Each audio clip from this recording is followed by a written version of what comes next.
friends of the internet. I am thrilled to be here today with the director of The Damned, Thordur Palsson. Thordur, thank you for joining me today. I know it's a busy day today. Got a lot of interviews lined up. So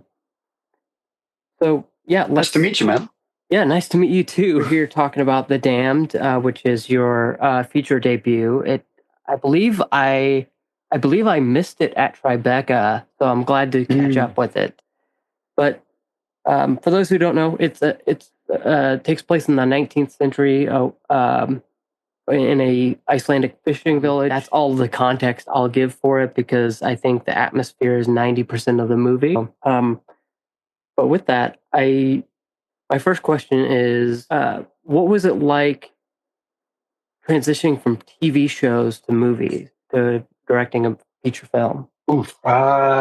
I guess maybe the hardest thing was, well, it took me 8 years to make this film. So maybe that's not the transition from TV to film.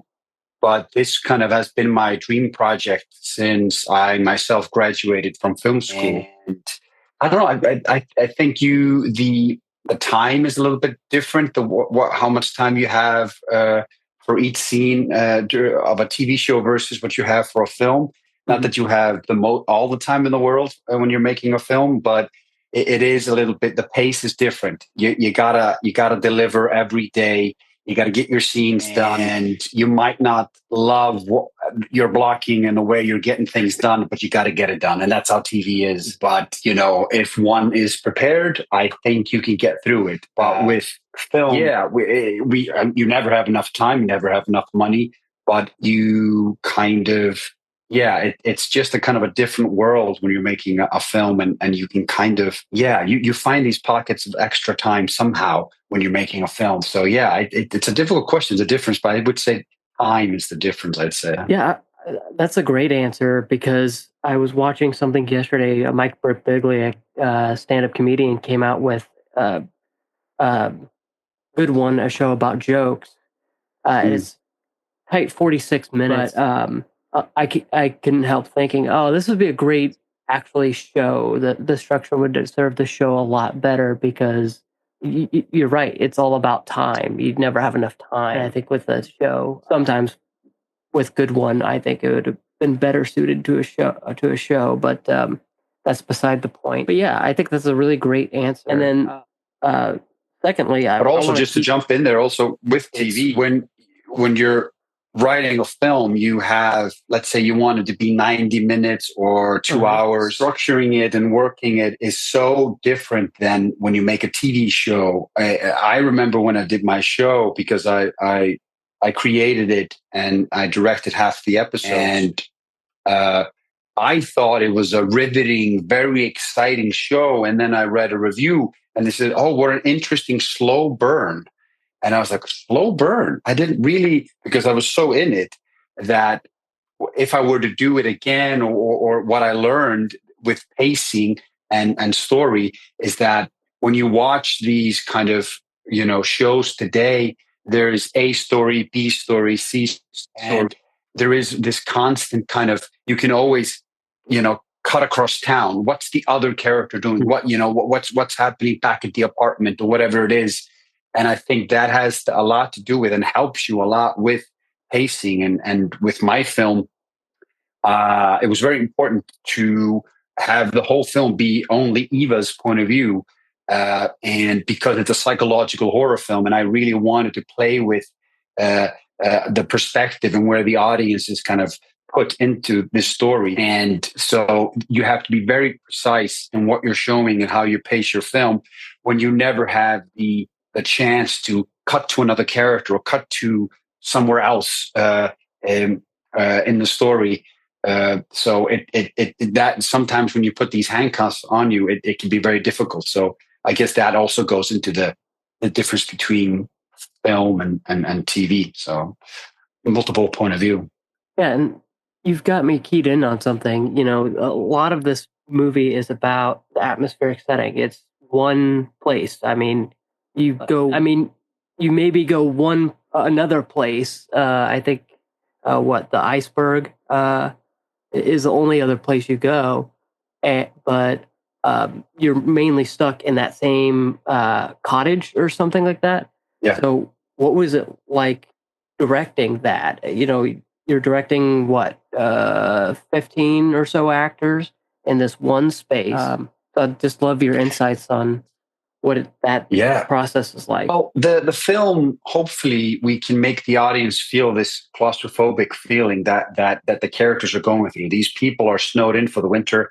There's no escape. They can't get anywhere.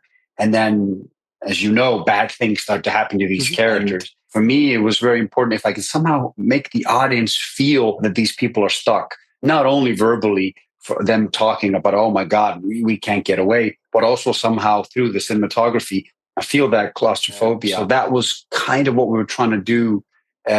So we were very specific in how we shot the interiors and how we shot the exteriors. And to somehow feel that it was, almost at the edge of the world, these people are stuck and no one can come and help them.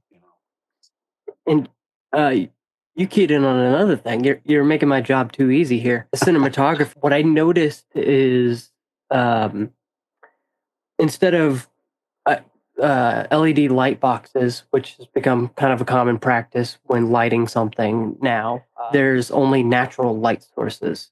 So I'd love to hear how you worked with the cinematographer to kind of create that natural lighting and how you approach shooting that. Yeah, that was part of kind of how we saw the film. Me and so Eli Aronsson, he's the cinematographer, brilliant guy. And from our research and our prep, we started to kind of see that the films he saw and the films I saw were brought to the table. Most of them were, lit by candlelight, or so suddenly we started to see the interiors in a certain way, and I would say 90% or more of the interiors that you see in the film are lit by candles, multiple candles, and the exteriors. Yeah, we really wanted to somehow, even though it's a genre piece, we wanted the audience to feel the reality of the situation. And by trying to use natural light